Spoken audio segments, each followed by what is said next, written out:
drama and ordeals defined the first 9 stages of Rally Serras de Fafe, the opening round of the European Rally Championship for 2022, as well as the Portuguese Rally Championship.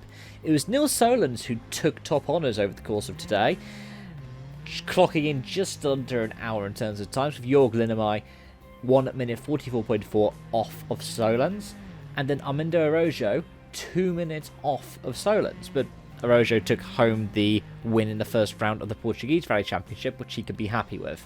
Now it's about charging forward and seeing if he can get second in the overall. Pardo 4th, Tempestini 5th, and Battistoli 6th, Herzig 7th, and then 8th Correa, 9th Magalhães, and 10th Martin Sex. Battistoli was really happy with the day. I think it's his first day in a Rally 2 car competing. Tempestini, I believe, first day in a Fabia, but I could be wrong for that. But looking down the order, there were all kinds of different stories. Efren Lamrena, who ended up missing out and picking up something like 15, no, not even 15, sorry, about 10 minutes worth of penalties, I believe. Dropped him way down out of the top 20, and now is in 20th place overall. And there have been all kinds of dramas around the ERC. We saw Eric Kai end up having to retire with damage to the car, which led to 2 punches. So with only 1 spare, he can run on a flat, and that was day over. But it's the tone of the ERC. What I wasn't expecting, though, was the kind of extreme weather that we saw. I don't think anybody else was. It's funny because on the WRC Plus Live, or what they're calling ERC All Live, they need to fix this branding, I have to say. Yeah, Julian Porter saying this reminded him of Portugal 2001.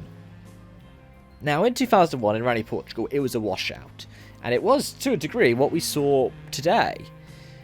There were all of these issues where people had their cars misting up, the road was washed out and would get rutted much quicker, and it would be much muddier.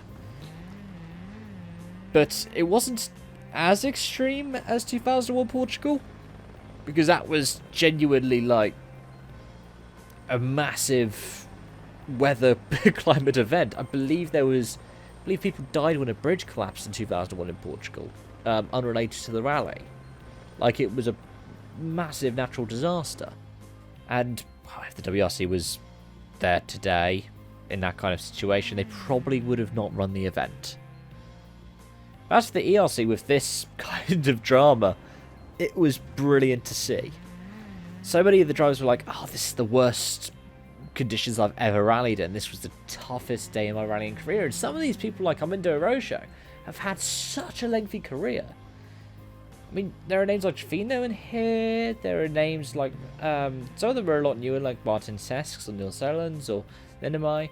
But, I mean, Tempestini's getting up there as being more experienced in rallying. Nobre is one of the most experienced in this pack.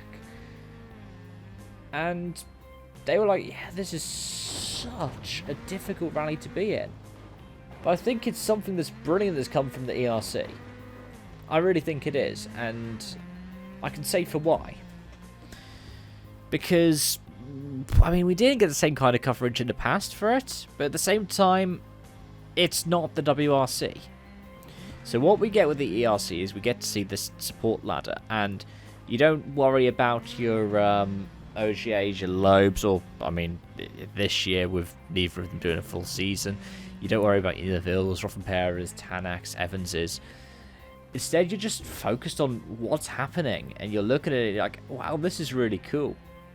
Some of you might back someone you see from WRC2, so Linnemey or Solans, if you think back far enough, or Sesks or Tempestini. But overall, you're most likely just going to be looking at it and going, oh, this person seems really cool, this person seems really cool. And the thing was, it went so slick.